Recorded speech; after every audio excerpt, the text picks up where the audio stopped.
part. Ito na yung pinaka sweetest part ng ating bagong additional na mga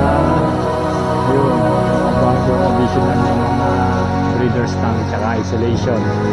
So ganito yung style namin dati, katulad ng mga pagkaraniwan ng mga ganyan.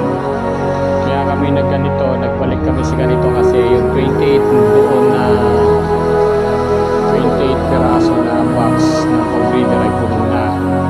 Balik sa basic. Kaya lang ayaw namin ng ganito dahil mahirap. Kailangan pang buksan silip-silipin.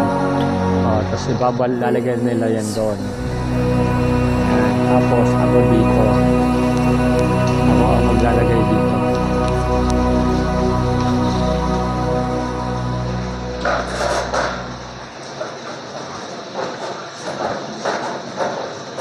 Okay.